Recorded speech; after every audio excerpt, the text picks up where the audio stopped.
There's only one. Why? What do you mean and one? it will only be me. One? Why only have one? Quran allowed him to have four. So how you are talking about negotiating, and you are just one of many in the house? This is No, not if my husband, listen, I give you the time to if talk. my husband, give me the time to talk. Give me the time to talk, please. I gave you time, right? Let us be polite. I gave you the time to talk. Finish your word. It's my time.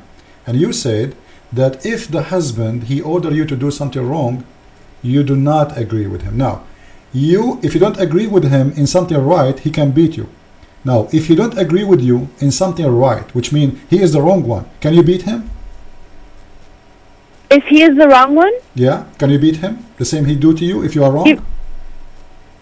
Give me an example. As an example, you mentioned to me yourself an example. Your husband said to you, don't wear hijab, correct? And Okay. you said to him, I'm not going to obey you. Now, he is ordering you to do something wrong. Can you beat him? Literally, I can beat him, but I won't do that. I'm just not that type of person. So how come he can beat you? Instead, okay, listen. I will tell him why he's wrong. I'm talking in a religious way. I'm talking according to Islam. The woman, she cannot beat her husband even if he's wrong. But he can beat you if you are wrong. So what kind of equal is it? Sir, can you show me a verse where a woman cannot beat her husband? Can you show me a verse that says that women are not allowed to hit their husband? The Quran only mentioned man beating his wives. Or are you just making that verse up to try and prove a point that is not valid right now? Listen, if the Quran never mentioned that the woman can beat her husband, this is mean you cannot beat her husband. You asked to see a verse, and I just wanted to show you kind of what the Prophet really addresses towards beating.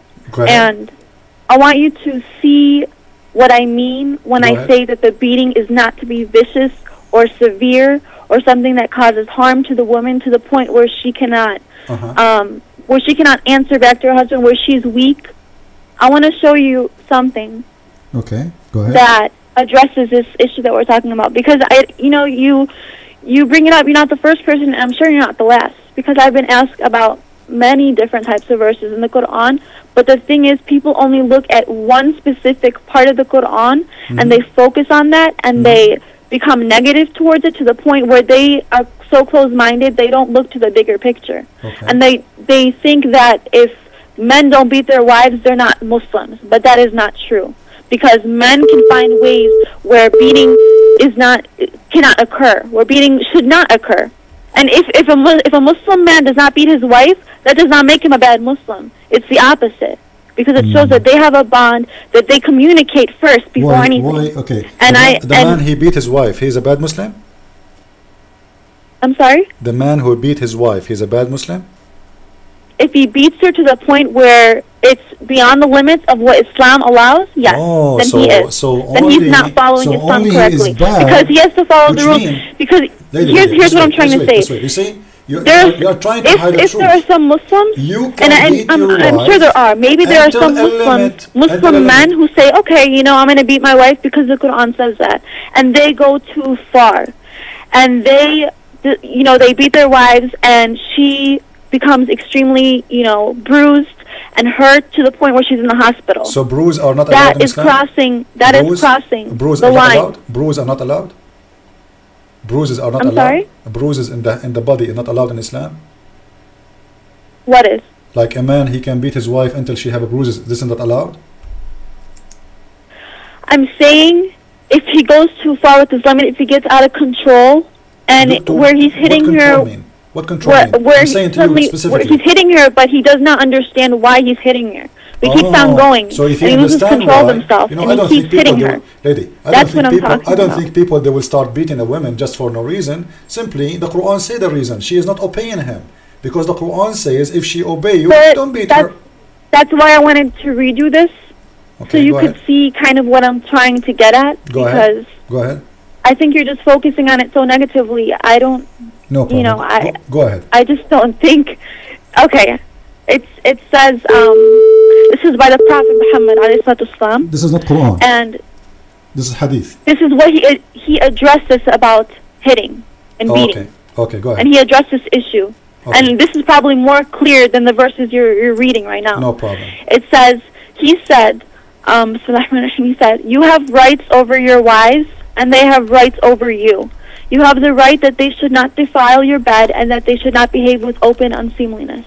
If they do, God allows you to put them in separate rooms and to beat them, but not with severity. If they refrain from these things and obey you, they have right to their food and clothing with kindness.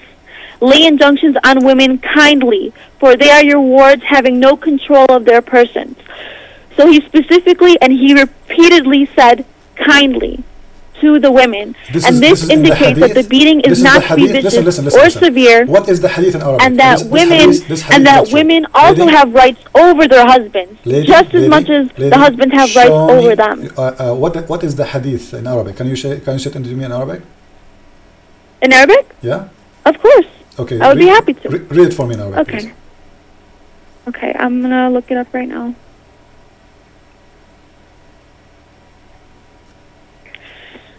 Okay. Because I don't think the word kindly exists there, but no problem.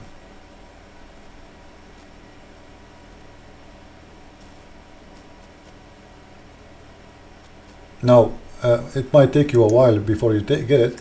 This is what you told me. Number one, it's mean the Prophet, he agreed with beating women, and he is saying kindly. What kindly? I don't know. You just said don't make bruises, you know. This is what kindly in Islam. In hadith of Sahih al-Bukhari, the book of address, hadith number 5447, Raf'a divorced his wife, whereupon Abdul Rahman, you can read the hadith, and he did beat her until he made her clothes her skin greener than her clothes. The Prophet. Okay, can I comment on that? Because I know which verse you're talking about. This is not a verse. This is a hadith. This is Sahih al-Bukhari. Okay. He did beat her. I know which which passage you're talking greener about. than her clothes. Go ahead. Can I comment? Sure. Okay. What I want to say about that is that many Muslims will do things their own way, how they see it, so they can interpret the Quran their way, but in the end, no one can judge them except God in the end. So let's say the guy beat his wife until she died. No one can say he's a bad Muslim or a good Muslim except God. So whatever they do, that's their life, that's their choices. What I'm saying to you is the Quran says the Quran never said to beat your wife to the point where she cannot move, where she's physically unable to perform, to get up or do anything. And nowhere in the Quran does it say until you beat her until she dies or anything like that. And so no one is a judge of anybody, even if the person committed a great sin such as murder. No one is a judge of that person except God, because that person has an opportunity to repent, to ask for forgiveness, no matter how great the sin is. And he has an opportunity, and Allah is most merciful. And He is able to. Allah is not merciful. Sorry for that, but this is not our topic now. Oh, Allah is very merciful. No, He's not. Because if you pray with all your heart, if you really mean it, if you really feel bad about what you did, He will forgive you. If your God is merciful, He should not allow the man to use their violence against women. He should say to them, if you beat women, I'll take you to hell. And this is how you stop those Muslim men from insulting and abusing those weak women. You know, Allah He created humans in a way where we make mistakes, and Allah knows we make mistakes. That's why He knows we will ask for forgiveness. If He made us perfect, He would not even. I put you on hold. Sorry for that. Please, we cannot talk in the same time. I'll let you. I want to hear you, but we cannot talk in the same time. Okay? Now, listen to me.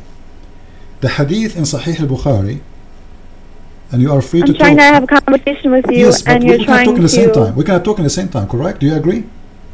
In the same time, we cannot talk. I agree, but you didn't let me. Let me say my say. Let me say my say. In that hadith, the man, he did beat his wife until he made her skin greener. Did the Prophet say to him, shame on you?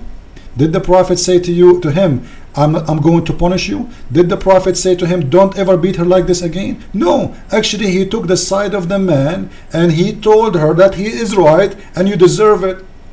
The woman, she don't want the husband, she don't want to stay with him, she don't want to even have sex with him no more, and she is accusing him that he cannot have sex. The man, he is in response, he is beating her until her skin became greener than her clothes. The Prophet, number one, he took his side against her. The Prophet ignored how severe the beating is. As you see, Aisha, she is saying, Aisha, not me, Aisha said, I have not seen any suffering, any women suffering as much as a believing woman. Look at her, look at her skin is greener than her clothes.